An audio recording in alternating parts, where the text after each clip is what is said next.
akan coba membacakan beberapa kisah-kisah berhubungan dengan orang-orang yang coba istiqamah, gitu kan. Banyak sekali kisah.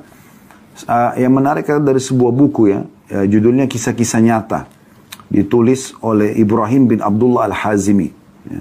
Ini tentang nabi-nabi, rasul, sahabat, tabi'in, ya, banyak kisah-kisah mereka. Nah, ini cukup banyak kisah yang disebutkan oleh beliau dalam buku ini. Ya, kalau saya tidak salah di sini ada 34 kisah. Ya.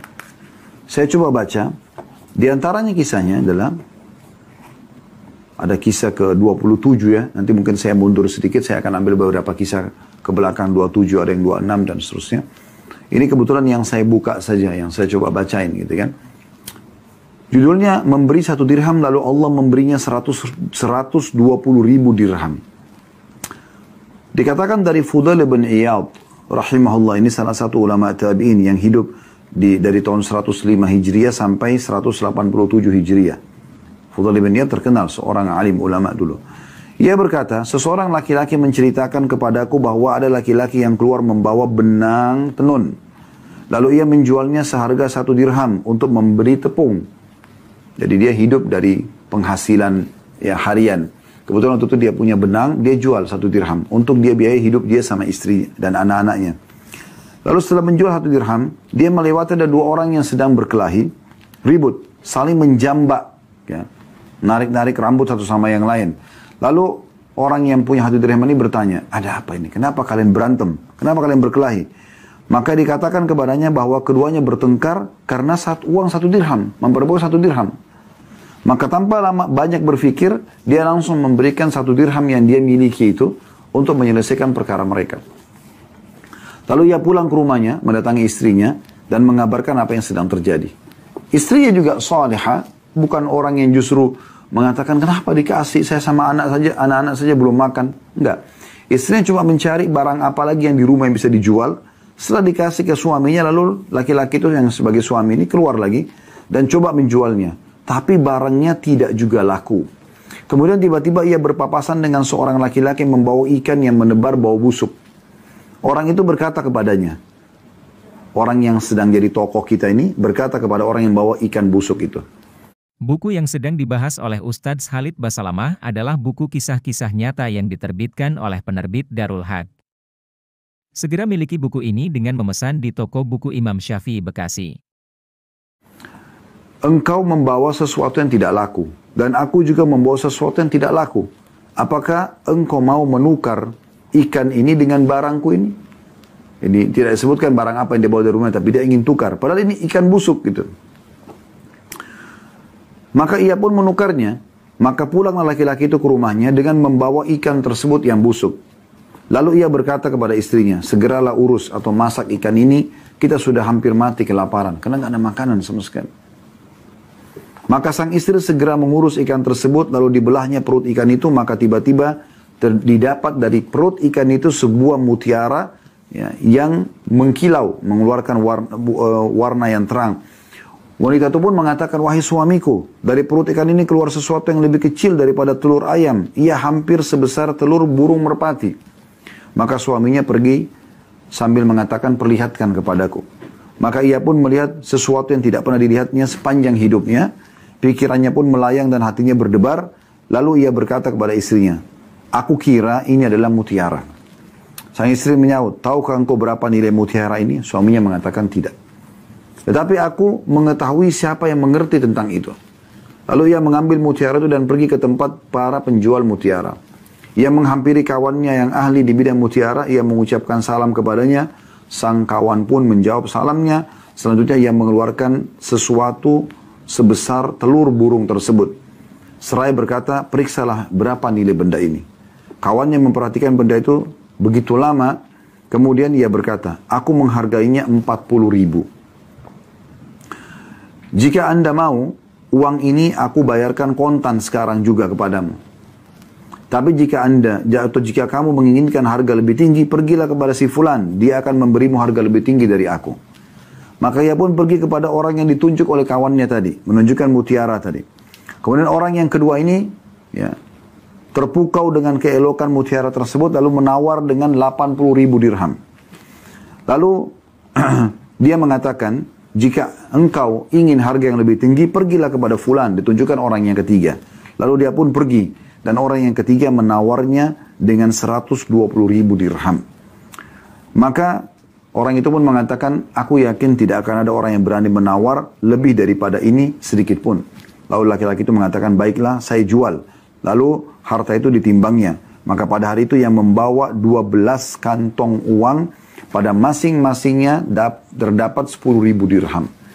Ia pun pergi membawa uang itu ke rumahnya untuk disimpan. Tiba-tiba di pintu rumahnya ada seorang fakir yang meminta-minta. Maka ia berkata, keadaan orang fakir ini persis seperti keadaanku dulu.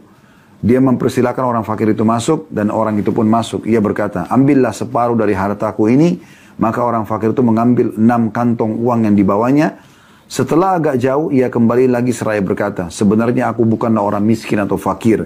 Aku diutus kepadamu oleh Allah subhanahu wa ta'ala yang telah mengganti 1 dirhammu dengan 20 kirat.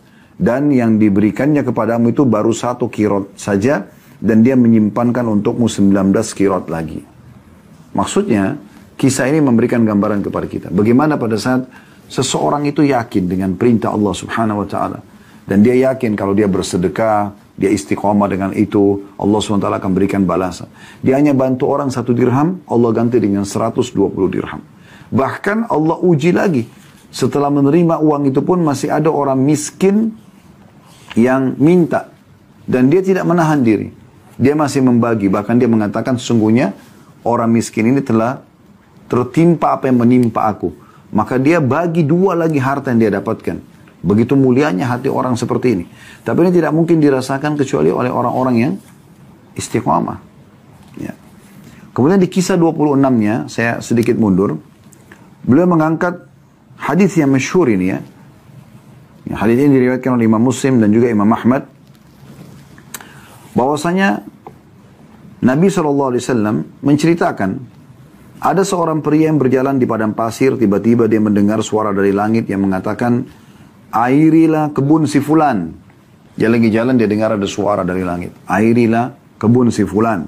Kemudian dia lihat ada awan yang berjalan menuju tempat tersebut. Lalu awan itu menumpahkan air hujan di sebuah area tanah yang penuh dengan batu hitam. Di sana ada sebuah aliran air yang menampung air tersebut. Pria itu terus mengikuti kemana air itu mengalir. Tiba-tiba dia melihat ada seseorang yang sedang berdiri di kebunnya sambil mendorong air itu dengan penyodoknya ke dalam kebunnya. Dia berkata, hai hamba Allah, siapa nama anda? Pemilik kebun itu menjawab, nama aku Fulan. Persis seperti nama yang didengar dari arah awan tadi. Pemilik kebun itu balik bertanya, hai hamba Allah, mengapa anda menanyakan namaku? Maka pria itu mengatakan, aku telah mendengar suara di awan yang menurunkan air ini. Suara itu mengatakan, airira kebunnya si Fulan. Dan namamu disebutkan. Apa sebenarnya yang engkau lakukan dengan kebunmu ini?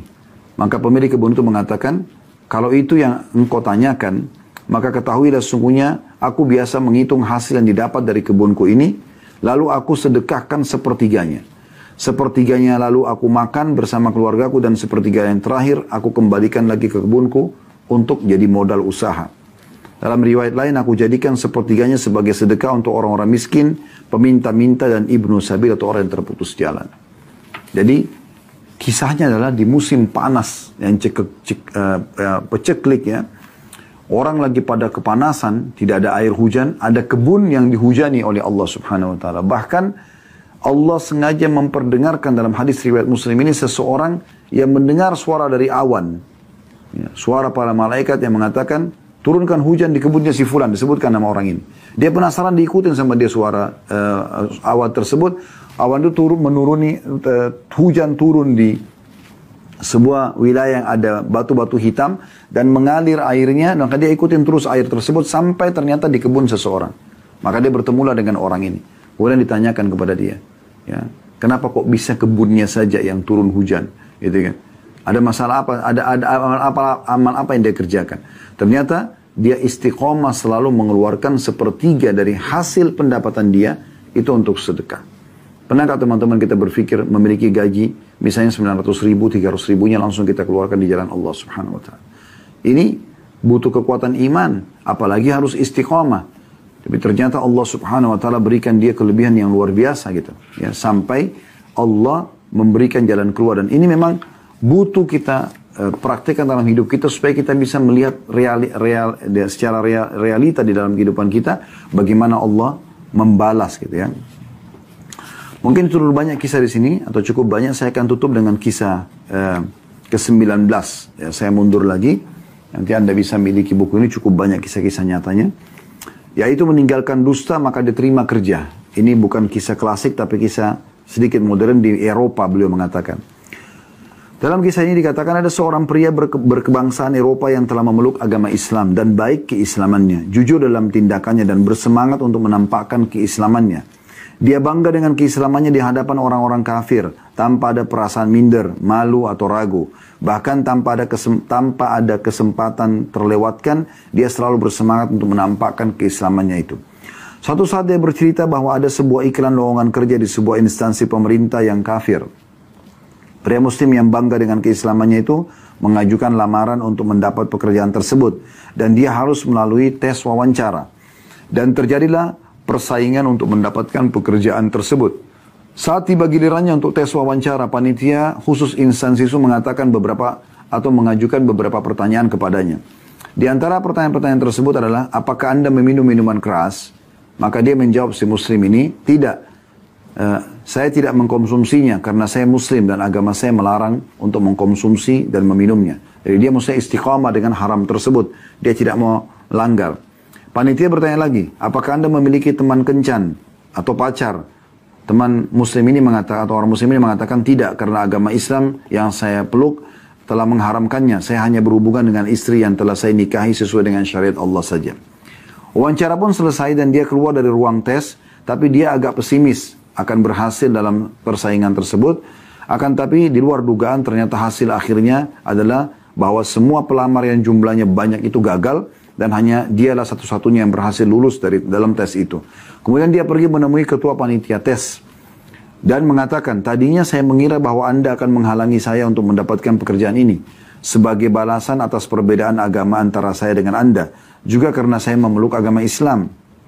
Akan tapi saya terkejut, Anda malah menerima saya dan mendahulukan saya daripada saudara-saudara Anda dari kalangan orang-orang Kristen. Apa rahasia di balik itu? Ketua panitia menjawab, orang yang dicalonkan untuk pekerjaan ini disyaratkan harus orang yang memiliki perhatian penuh dan selalu sadar dalam setiap keadaan. Sementara orang yang mengkonsumsi minuman keras tidak mungkin bisa demikian. Maka kami mencari orang yang tidak mengkonsumsi minuman keras. Dan dengan memperhatikan bahwa syarat-syarat ini telah terpenuhi pada diri Anda, maka Anda terpilih untuk pekerjaan ini. Maka keluarlah dari ruangan tersebut seraya memuji Allah, pelindungnya, ya pelindung dia, maksudnya pelindung orang ini, atas segala nikmat yang karunia yang telah dilimpahkan kepadanya, dan seraya merenungi firman Allah SWT dalam surah At-Talaq ayat 2, وَمَنْ يَتَّقِ اللَّهَ يَجْعَلْ لَهُ مَخْرَجًا. Siapa yang bertakwa kepada Allah, maka Allah akan memberikan jalan keluar kepadanya. Ya. Juga dinukil kisah yang lain, saya tutup dengan ini, ada seorang laki-laki muslim di Eropa, dia menikah dengan seorang wanita gara-gara bertemu di lift. Pada saat masuk di lift, ya, dan kebetulan berdua, dan serta lantainya puluhan lantai, maka dari semenjak naik sampai keluar dari lift, si muslim ini sama sekali tidak melirik dan melihat ke wanita ini, padahal dengan pakaiannya yang seksi.